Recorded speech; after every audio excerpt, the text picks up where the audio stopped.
Pa, pa, pa, pa, pa. Charot. So, hello! Mabuhay ang lahat. So, ayan, matatapos na natin ang Module 1.1 for Quarter 1 na Mathematics 8. So,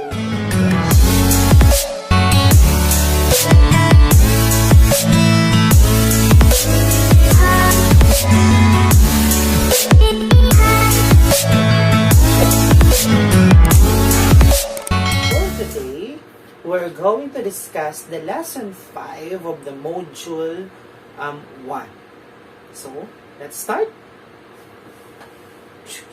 Good morning! So, ayan.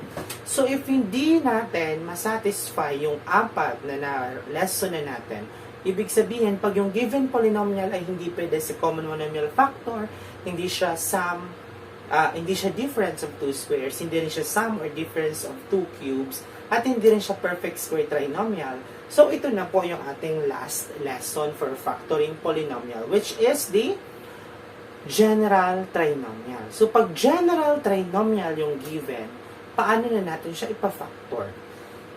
So, let's start.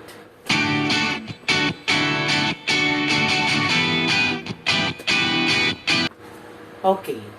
So, for our lesson for today, may dalawang cases tayong pag-uusapan, the case 1 and the case 2. So, yung case 1 natin, we are going to factor a given trinomial wherein a is equal to 1. Ibig sabihin, yung value ng a ay 1. Or in other words, x squared plus bx plus c. While the case 2, we are going to factor where a is not equal to 1. Ibig sabihin, yung value ng a natin ay pwedeng 2, 3, or other number not equal to 1. So, paano natin siya ipa-factor? Ito yung tinatawag natin quadratic term. Ito naman yung linear term. Ibig sabihin ng linear term, ito yung term na nasa degree of 1. Pag quadratic naman, degree of 2. Indivisible, 1. And the c is the constant term or the definite in value. For step number 1, we're going to list all the factors whose product equals the first and the last or the constant term. So, mamaya explain ko lang sa inyo. So, for step number 2, we're going to get a pair of factors on the list whose sum is equal to the coefficient of the linear term. And the last one, of course, we're going now to form the binomial factor. So, ito yung tatandaan nyo, my dearest students. If B and C are positive, ang factors natin ay positive yan. If C is positive and B is negative, ibig sabihin yung gitna ay negative, the rest is positive. Ang factors natin ay negative. But if C is negative, ang factors natin ay isang positive at isang negative. Tandaan nyo yan ha. Uulitin ko. Pag lahat positive ang nakikita nyo doon sa trinomial, ang factors niyan, of course, saan ka kukuha ng negative factor kung lahat positive yung nasa taas? So, kung lahat yung positive, ang sagot mo lahat din yan, positive. So, hindi po ako galit. Charot. So, for the second, pag yung C ay positive at ito ay negative, ibig sabihin, minus siya.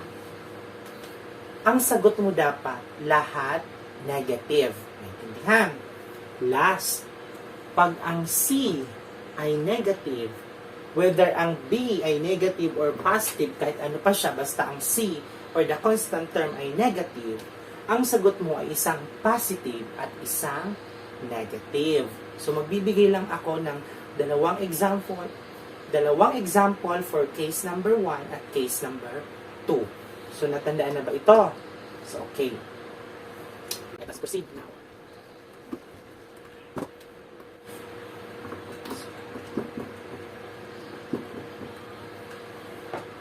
So, we have here A.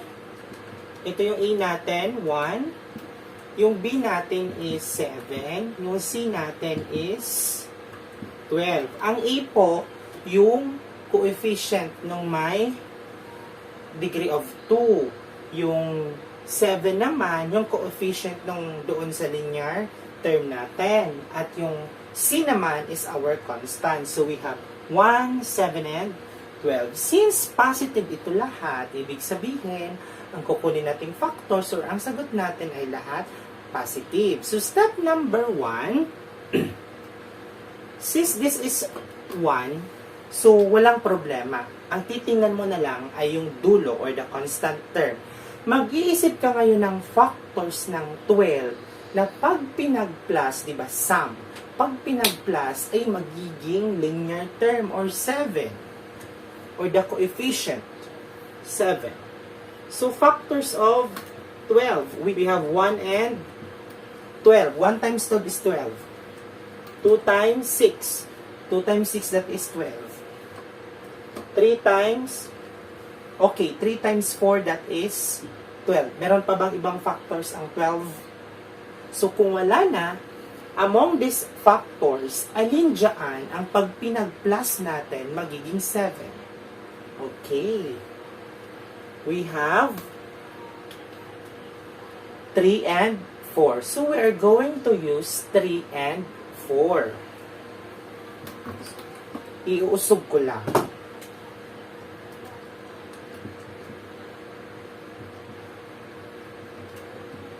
So, we're going to use the factors 3 and 4. Since this is m squared and the square root of m squared is m, so we're going to write now m times m squared.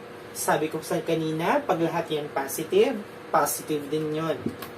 Kasi nga, positive factors. Then we're going to write 3 and 4. So wala naman pong problema kung nandito yung 4, nandito yung 3. So therefore, the factors of m squared plus 7m plus 12 ay the quantity of m plus 3 times the quantity of m plus 4. So, yun po ang kanyang factors. M plus 3 and m plus 4. Nakuha? So, this is equal to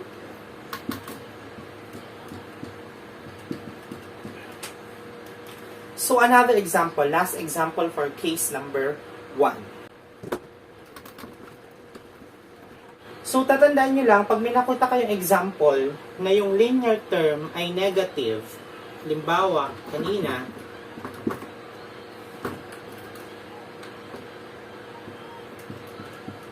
okay, ang linear term ay negative, same process lang po ng example natin kanina. But instead of yung factors ng 12 ay 1, 12, magiging siyang negative, negative 2, negative 6, negative 3, negative 4. Kasi dapat, yung makuha natin, di ba, sabi ko kanina, pag ang B ay negative at ang C ay positive, ang sagot ay lahat negative. So, yan. So, last example.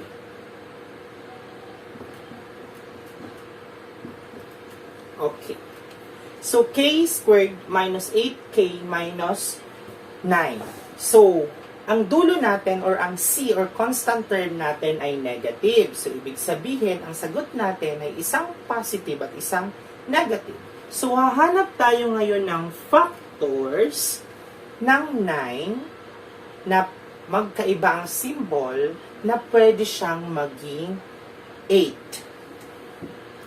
So, we have 1 and 1 times 9. Isang negative, isang positive. So, balik na rin natin. Isang negative, isang positive. We have 3 times 3. Isang negative, isang positive. So, meron pa ba? Wala nang ibang factors ang 9. So, alin dito ang factors na pwedeng maging 8 pag pinag-add? Diba sa addition of integers, pag magkaibang symbol, ibig sabihin magma-minus tayo. So, 1 minus 9, 8. 1 minus 9 is 8. So, ibig sabihin, either of the 2. So, alin ang kukunin mo dyan? Depende kung ano ang nasa middle term. Ano ba yung middle term natin? Negative. So, ibig sabihin, ang kukunin natin is yung number, yung malaking number na negative.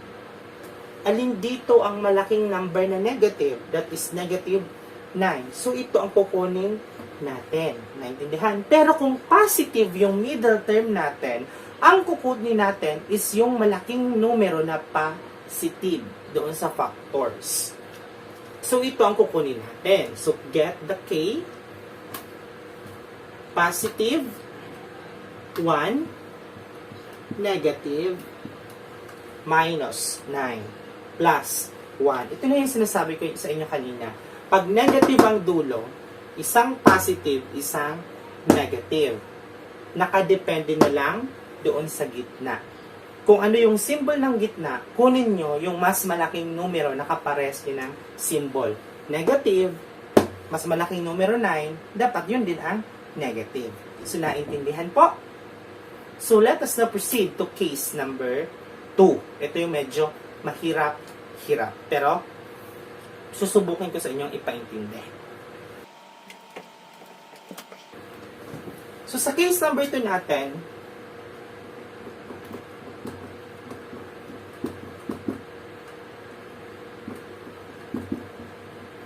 so, hindi na equal to 1 yung A natin. So, ibig sabihin, kasama na natin siya sa paghahanap ng factors. So, let us try.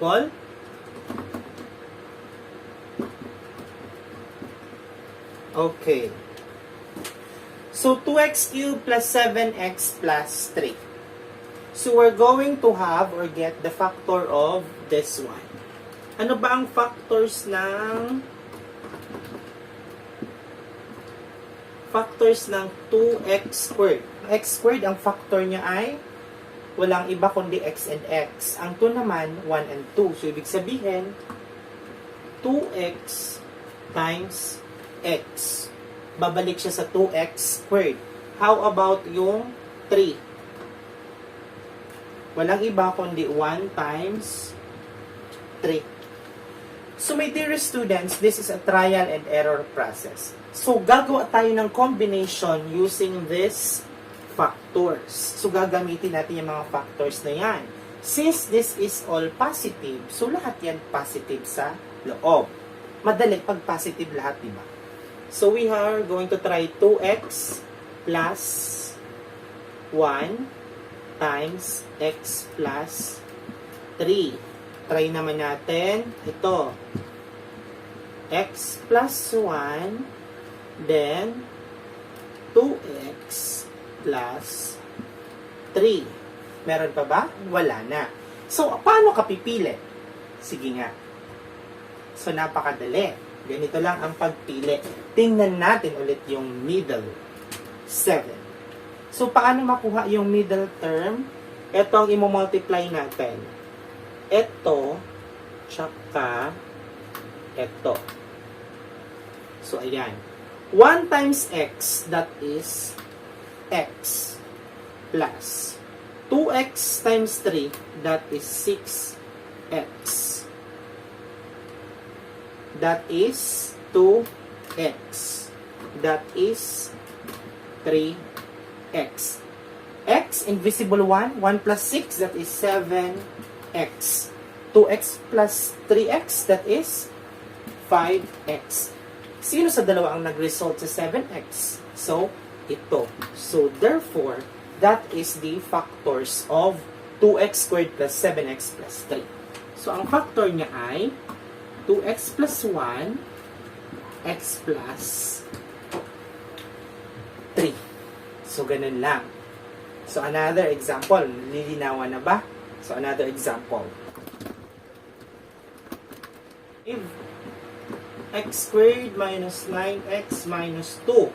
Since negative ang ating constant, ibig sabihin, ang sagot natin ay isang positive at isang negative. I-factor muna natin yung 5x squared.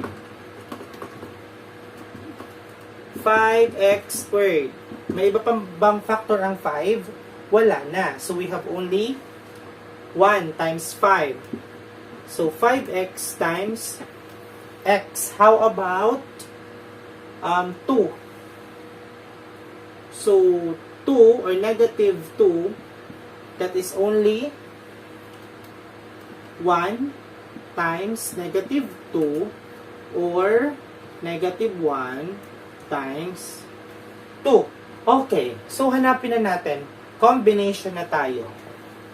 So, 5x, combine muna natin dito, plus 1, x minus 2. Another, 5x, sa kabila naman, minus 2, x plus 1. Paris-paris lang ito ha. 5x, pinaris mo dito, syempre, silang dalawa magkapares. Pag 5x naman, pinaris mo dito, syempre, silang dalawa naman magkapares. So, sana all may kapares. So, okay lang yan. So, next, dito naman tayo sa baba. We have 5x minus 1. Siyempre, silang dalawa na lang, x plus 2.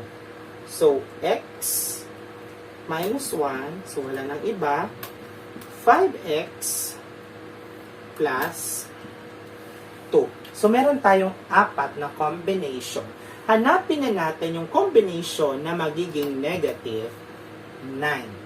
So, ibig sabihin ng negative 9, dapat yung numerong mas mataas ay negative. Multiply. X. Positive, negative, negative 10x. Parang hanap na natin agad. Pag trinay mo yan, 1 minus 10, that is 9x. Copy. Pag magkaibang symbol, isang positive, isang negative, sabi ko, kokopyahin mo yung sign ng mas mataas na numero. Since mas mataas yung 10, therefore, negative 9. So, kung ganito na, wala na, huwag nyo na itong isosolve. Kasi lahat na yun mali. Kasi nakuha mo na yung tama. Pero try pa rin natin. Negative 2, that is 5. So, kitang-kita naman, hindi. So, we have negative 1 or negative x. We have 10x. So, ito, 9. Kasi negative, positive, subtract, that is 9. But since mas mataas yung 10, get the sign of the 10, which is positive, positive 9x. Hindi. So, wrong. So, ito, wrong din ito. So, ibig sabihin, ito yung perfect combination. Perfect combination. Da, da, da, da, da. So, we have 5x plus 1, x minus 2. So, ayan. So, I hope, my dear students, na naintindihan nyo yung Factoring General Trinomials. So, if in case, meron ba, sir, na possibility na hindi magagamit yung ganitong way para nagpa-factor ng general trinomial? Meron. Halimbawa, palitan ko to ng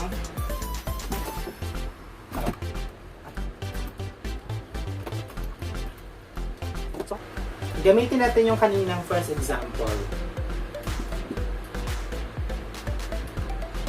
So, this is halimbawa, this is 9. Instead of 7, ginawa ko siyang 9. Mag-isip ka nga ng factors ng 12 na pwedeng maging 9. Sige nga. So, meron ba? 1 times 12, kahit patamblingin mo sila, hindi yan magiging 9 pag pinag-plus. We have also 2 times 6, 8. Hindi.